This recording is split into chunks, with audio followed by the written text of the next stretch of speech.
Rightio, it's alignment day. You relax, dog. The 62's on the hoist again. I've just come back from a 7-week trip down in Tassie and in Victoria High Country. During that trip, I had 3 wheel alignments. I have had this issue before. When you go off-road, you knock the wheel alignments out on these very easily.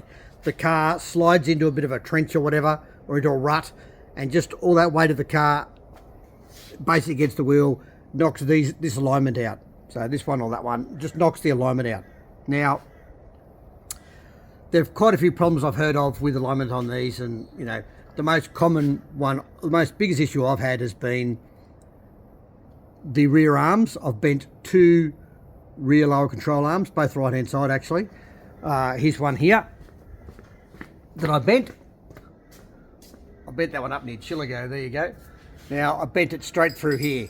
So there's one of the alignment issues you have with this car, is when you bend them. I don't bend them anymore because I've got the billet ones in from On Track.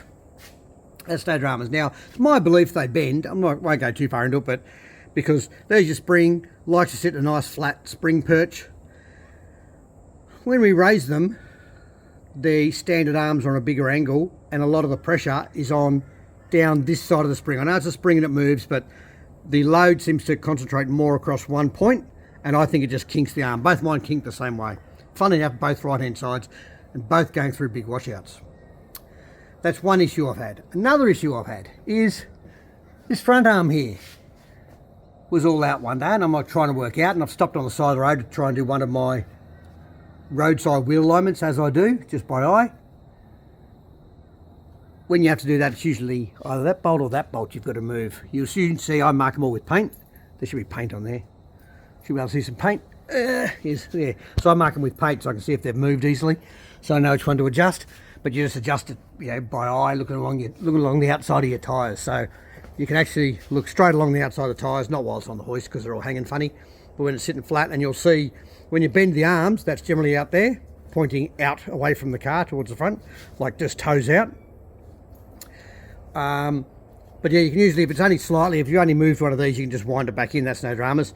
Now, when I got under this particular time to do that, I found this had broken a weld up in here somewhere, where that bracket goes to the K-frame.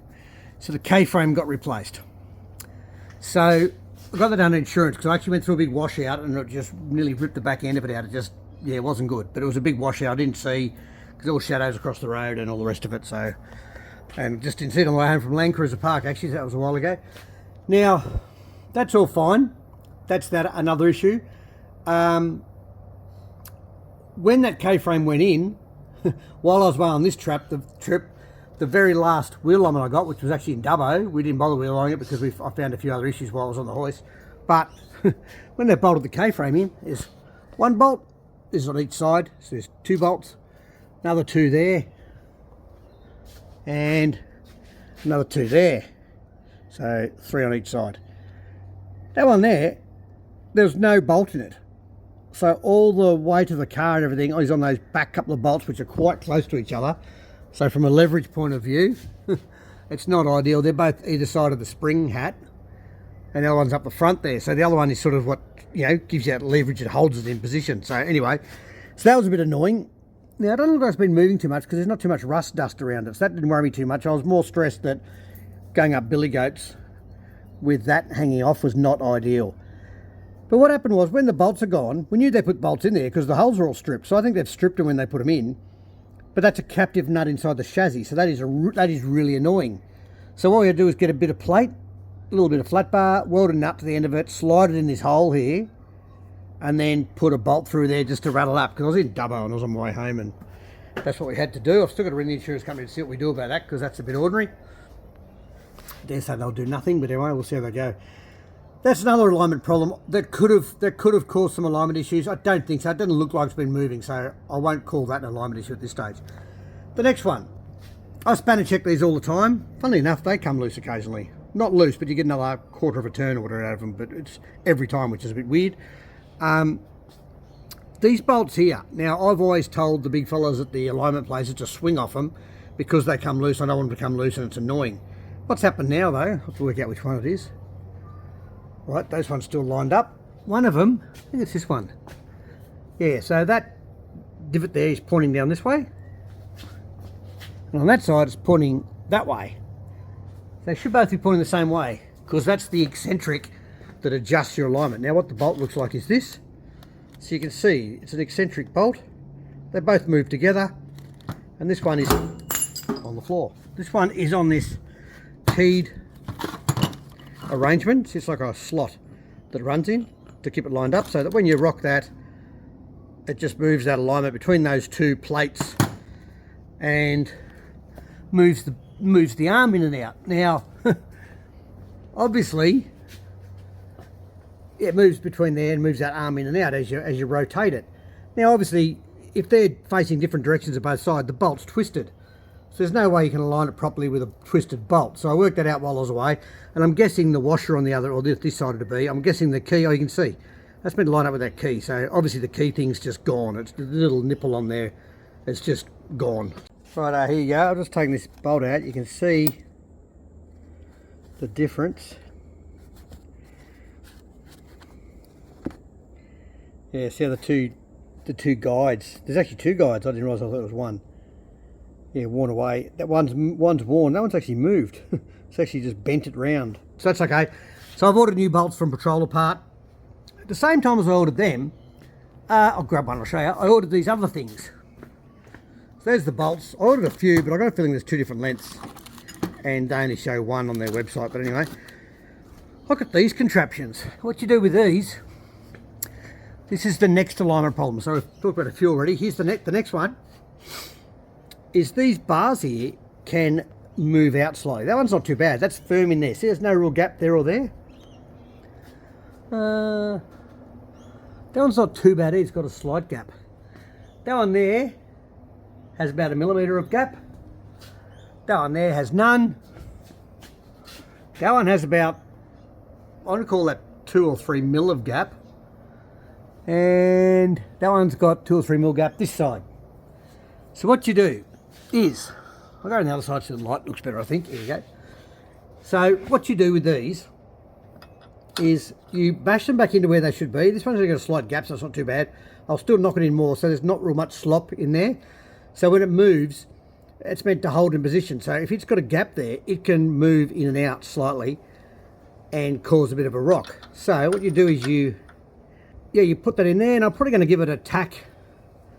I'm just going to tack it in. I don't think it needs too much. I'm just going to tack it, because see, it's only a bit of flat bar at the moment, so I could bend it outwards.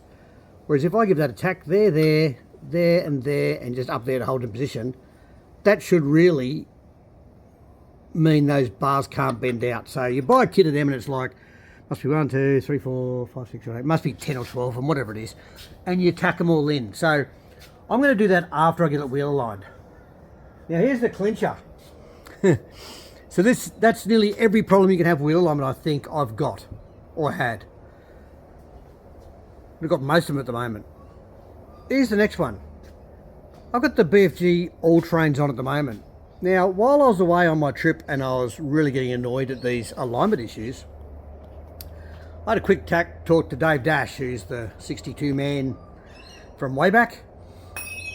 And he says to me, what tyres are you running? And I did ask the question. I said, I'm running Nitto trail grapplers. Now, most people already know this, and I've heard it so many times, but I refuse to believe that the tyres would make that much difference.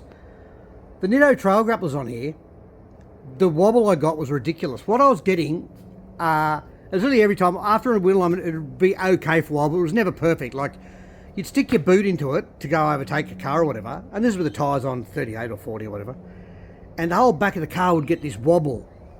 You can imagine the whole back of the car would it's like I had rear steering going one way than the other. It was horrible. Now, it was always after I'd been off-road and knocked the wheel alignment out, it was worse. So I think the alignment would start it going, but then it couldn't catch it. The car just couldn't catch it. You have to back off and take off again. Now with the Nittos on, I refuse to believe that the tyres could cause that much issue. So I actually waited till I got home. I put up with it all the way home.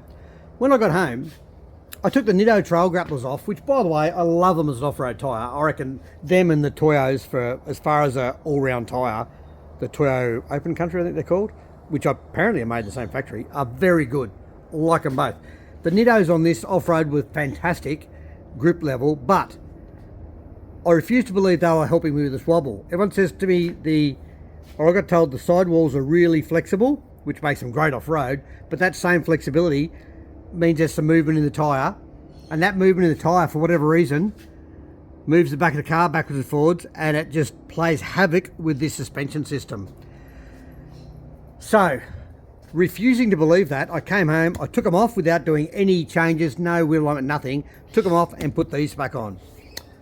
2 days later, I drove to Bundaberg to go fishing, and it was a different car. It was a totally different car. Now, I know I've dropped from 35s to 33s, but 90% of that problem, of that rear wobble went. 95%, or just, it mostly went. So, there you go. Nittos do not work on these cars. Now, apparently the more you let them down and have them down, the more flexible they get. And my tyres are down more than a prostitute's knickers, so they're down a lot. So mine have got more and more flexible. Anyway, they're still at like third tread, or a bit over, or a bit less than half tread, but they're useless. I'm going to have to just take them off and sell them to someone with a Ranger. Anyway, there you go. The tyres make a huge difference, but there's all the alignment issues I've had with this car, and I have at the moment. And when I get an alignment, it's going to drive okay anyways. There's no point doing a video, so it's okay now. But in the next video I do in this car, I might just mention how I went with it all. But I'm guessing as soon as I get different tyres, so the 35s I'll run from now on, or from next time, are going to be the Yokohamas. Apparently a lot of people run them and have no drama. So unbelievable that the tyres caused me that much grief, but there you go. I'll weld those plates on, put the new bolts in. Actually, I'll put the new bolts in and go get it aligned first, and then drive it, because I reckon when I get aligned with the new bolts in, with these tyres on, it'll drive perfectly. I'm then going to weld those plates in just to hold everything in position, which is pretty easy. I get a chisel and literally smack them back over to where they should be, set the plate in there, tack, tack, tack, tack, tack, and that's all I should have to do to that. I'm not worried about that. You put the tack somewhere, you can cut them off if you have to, but I can't see why you'd have to. And afterwards put a heap of paint on it, because otherwise it'll probably rust behind where the tacks have melted the thing off, melted the paint off. And last but not least, to check if you've got an alignment issue, is that bush there. That is an adjustable upper control arm bush, and when you lift these things above 2 inches, I believe you set that up to pull the top of the wheel in a bit to give you camber again, because you lose camber adjustment. By the time you make this arm drop down more, it pulls the wheel that way, so it gets positive camber. We're going to pull it back like that. So you have a look at them and you make sure they're set up, because they could have spun. So that's the last thing to check. They're definitely in there. They're definitely in the off-center bush, and it appears to me that they are pulling the arm back in. So it doesn't look like they've spun. And you'll soon know, because if I can't get the right camber with the wheel alignment guy, that would be the next thing to check. But that actually looks, I think that's right. There's no mark on it where it's meant to be, but it looks like it's off center that way, which means it's pulling the arm in that way. So that should be right. Anyway, that is going to be my next move, and I expect I'll have no more dramas after that. But I just wanted to point out, I've heard of all these alignment issues before and what it could be. That's all of them, and I have had or have all of them on my car. There you go. That's it. I think that's it. Is that it, dog? Yeah, I think that's it. That's my rant. And just because the first comment's going to be, once I said I went on a 10,000k 7-week holiday around Tassie at 3.6 tonne, a roof rack with a tent on it, just the 30-second tent, all my gear, the wife occasionally when she wanted to join me, 35s, standard gearing, 2-inch lift.